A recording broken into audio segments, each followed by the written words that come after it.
Numa mineradora, o trabalho não seria possível sem o recurso mais valioso de todos, as pessoas. Para que todas as áreas se entendam, é importante manter uma comunicação clara e eficiente. Só assim o serviço pode ser feito com qualidade e segurança. No episódio de hoje, você vai ver a diferença entre comunicação escrita, verbal e visual, as normas que regulam o sistema de mineração, o valor do mapa de risco, a importância do feedback e do diálogo diário de segurança, conhecido como DDS, e como se comunicar de forma eficiente.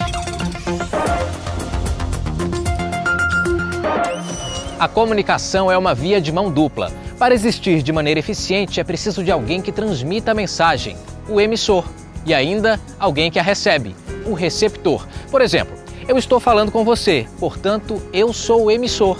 E você aí do outro lado me ouvindo é o receptor.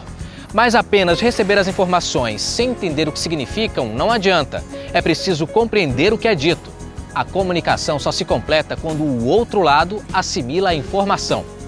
Para que não fique nenhuma dúvida, a comunicação se divide em 3 sistemas: visual, escrita e verbal.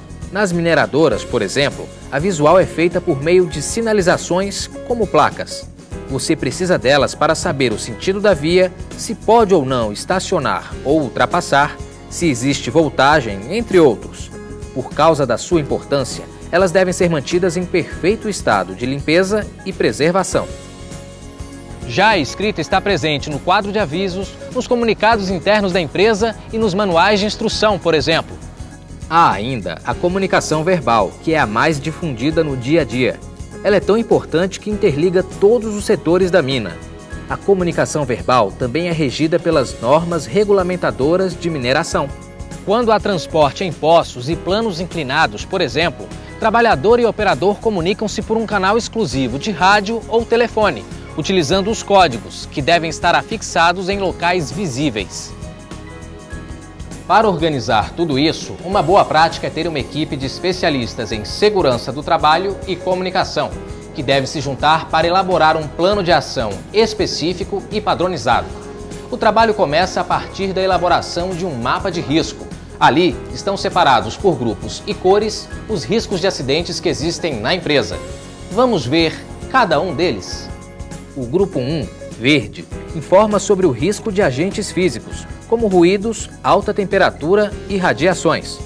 O vermelho representa o grupo 2, que engloba agentes químicos como gases, poeiras, fumos e névoas. O terceiro, de cor marrom, identifica os agentes biológicos. Vírus, bactérias e fungos são alguns exemplos. Em amarelo está o quarto grupo, que é composto por agentes ergonômicos, esforço intenso, levantamento e transporte manual de peso, repetitividade, entre outros. Já o quinto e último grupo, de cor azul, aborda os agentes mecânicos. São eles a eletricidade, máquinas e equipamentos sem proteção, ferramentas defeituosas, entre outros. No layout da empresa, ou seja, no desenho da planta, os riscos são sinalizados através de círculos com as cores citadas. Dentro deles deve estar escrito o nome do agente. A intensidade do risco é representada por tamanhos maiores ou menores desses círculos. A partir da elaboração do mapa de risco, é possível propor um diagnóstico mais adequado sobre a empresa. Mas você e seus colegas também colaboram com o processo. Eu estou aqui com a Karine Santos, que é técnica em segurança do trabalho da empresa. Karine, tudo bem? Tudo bem. Como o trabalhador pode contribuir com um plano de ação? São realizadas reuniões periódicas para a elaboração do documento. E a partir daí é divulgado aos trabalhadores esse plano de ação e o feedback deles é muito importante para contribuir com a segurança e com a melhoria contínua do documento. Agora, se de repente o trabalhador perceber na sua área de trabalho uma alteração ou algo que possa ser um futuro risco, ele pode comunicar ao superior, certo? Claro, ele tem total liberdade de comunicar e esse plano vai ser revisado e incorporado às melhorias apontadas por ele. Agora, nada disso seria possível se não houvesse uma boa comunicação entre o trabalhador, o supervisor e toda a equipe da empresa, certo? Certo. A comunicação é a peça-chave para que todo esse processo ele ande, né? Então, a gente precisa que o trabalhador comunique para que o trabalho, o plano de ação, ele seja realizado da melhor forma. Porque se ele encontrou um problema, para esse problema ser solucionado, tem que haver uma comunicação. Tem que haver uma comunicação, senão o problema fica parado, né? Não há solução de problema se não houver comunicação. Tudo claro, pensando sempre na segurança do trabalhador. Claro, voltado sempre para a segurança do trabalhador. Além disso tudo, é importante passar para o trabalhador diariamente as informações sobre a importância da segurança do trabalho aqui dentro. Isso pode ser feito por meio do Diálogo Diário de Segurança do Trabalho, ou DDS, que é uma boa prática promovida pela empresa. Nesses encontros, os trabalhadores são informados sobre as ações de SST que vêm sendo realizadas. Os assuntos abordam qualidade de vida, proteção e, claro, segurança e saúde. No caso da mineradora não possuir códigos de sinais padronizados, os trabalhadores devem usar códigos de sinais básicos, sonoros e luminosos. Esses toques indicam ações como parar, subir, descer, entrada ou saída de pessoas, velocidade, chegada de pessoas e emergência. Um toque longo, por exemplo, significa parar a atividade. 2 toques curtos significa que é hora de descer.